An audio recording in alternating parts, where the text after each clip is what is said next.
Hello guys, welcome back to my channel. तो कैसे हैं आप लोग? आई होप आप सब अच्छे ही होंगे। तो आज मैं लेकर आई हूँ आपके सामने मेरी एक और नई कहानी जिसका टाइटल है इंसानियत। तो चलो बिना टाइम को वेस्ट किए हुए बढ़ते हैं हमारी कहानी की ओर। एक गांव में एक अमित नाम का लड़का रहता था जो अपने परिवार के साथ रहता था। उसका बहुत ही छोटा परिवार था। अमित जन्म से ही अंधा था। उसके पिताजी मोहन वो मजदूरी करते थे। वह इतना पैसा नहीं कमा पाते थे कि वह अपने बेटे का इलाज करवा सके। एक दिन मोहन अपने बेटे अमित को लेकर एक हॉस्पिटल में जाते हैं।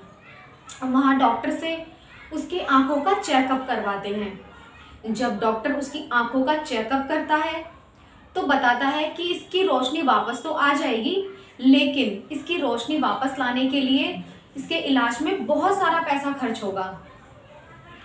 यह बात सुनकर मोहन बहुत उदास होता है और सोचता है कि मैं कितनी भी मेहनत कर लूं तो भी मैं इतना पैसा नहीं जमा कर पाऊंगा। अमित मोहन से तरह तरह के सवाल पूछता है, लेकिन मोहन उसके किसी भी सवाल का जवाब नहीं दे पाता। और मोहन दिन रात मजदूरी करने के बावजूद भी इतना पैसा नहीं जमा कर पाता कि वह अपने बेटे का इलाज करवा सके। एक दिन अमित के हाथ एक घड़ी लग जाती है। वो जमीन पर बैठा हुआ होता है तो उसके हाथ में घड़ी आ जाती है। तब वह अपने पिताजी मोहन से पूछता है कि पिताजी ये क्या है। तब मोहन उसे बताते हैं कि यह घड़ी है। तब अमित पूछता है कि इसका क्या होता है। तो मोहन उसे बताता है कि इसको हाथ पे बांधा जाता है और यह टाइम बताती है।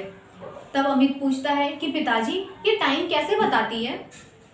तब मोहन उसे बताता है कि इसके अंदर एक मशीन होती है जो हमें टाइम बताती है। मोहन रोज परेशान रहने लगा और यही सोचता था कि मैं इतना पैसा कहाँ से लाऊं कि मेरे बेटे की रोशनी वापस आ सके। अगले दिन वह जब किसी काम से घर से बाहर निकलता है तो उसके सामने से एक गाड़ी गुजर कर जाती है, जिस गाड़ी में एक बहुत बड़े डॉक्टर बैठे हुए होते हैं और उनके पीछे दो चोर उनका पीछा कर रहे होते हैं, जो उनकी गाड़ी के पीछे कंटिन्यू फायरिंग कर रहे होते हैं। तब रोड क्रॉस करते वक्त वह गोली अचानक मोहन को लग जाती है। जैसे ही वो गोली मोहन को लगती है वे चोर वहां से भाग जाते हैं। तब डॉक्टर साहब गाड़ी में से बाहर उतरकर मोहन को अपनी गाड़ी में बिठाते हैं और उसे अपने साथ हॉस्पिटल में ले जाते हैं और उसका इलाज करते हैं। जैसे ही वह ठीक हो जाता है तब डॉक्टर साहब मोहन को बोलते हैं कि मैं कैसे आपका शुक्रिया अदा करूं कि आपने मेरी जान बचाई। आप इसके बदले जो चाहो मुझसे मांग सकते हो। तब मोहन बोलता है कि शुक्रिया अदा तो मुझे आपका करना चाहिए, आपने मेरी जान बचाई है, फिर आप क्यों मुझसे धन्यवाद बोल रहे हो। तब डॉक्टर बोलते हैं कि जान तो आपने मेरी बचाई है, मैं इस शहर का बहुत ही अमीर और बहुत बड़ा डॉक्टर हूँ, मेरी कोई औलाद नहीं है, तो इसी का लोग फायदा उठाते हैं। और वही चोर मेरी गाड़ी के पीछे फायरिंग कर रहे थे, जो गोली मुझे लग सकती थी वो गोली आपको लग गई, तो इसलिए मैं आपका धन्यवाद कर रहा हूँ। तब मोहन उस डॉक्टर को अपने बेटे की सारी बात बता देता है। तब वो डॉक्टर उसके बेटे का इलाज करता है और उसकी आंखों की रोशनी वापस आ जाती है।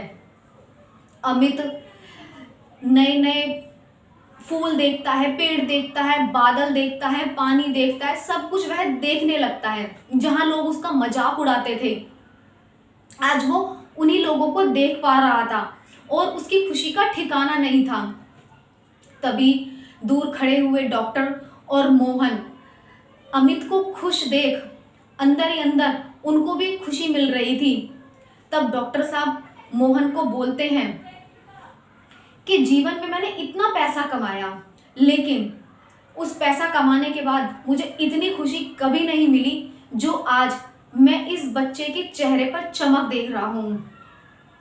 मुझे इस बात की बहुत खुशी है कि इस बच्चे की आंखों की रोशनी वापस आ गई और इसको देखकर वह बहुत खुश होते हैं।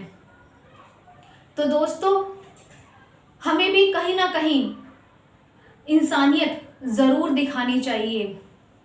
तो कैसी लगी आपको मेरी ये कहानी, मुझे नीचे कमेंट करके ज़रूर बताना। और हाँ, अगर आपको मेरी ये कहानी अच्छी लगी हो तो मेरे चैनल को ज़रूर सब्सक्राइब कर देना और बेल आइकन के बटन को ज़रूर प्रेस कर देना, ताकि मेरी नई नई कहानियों की नोटिफिकेशन आपको मिलती रहे। तो बाय बाय दोस्तों, मिलेंगे हमारी नेक्स्ट कहानी में।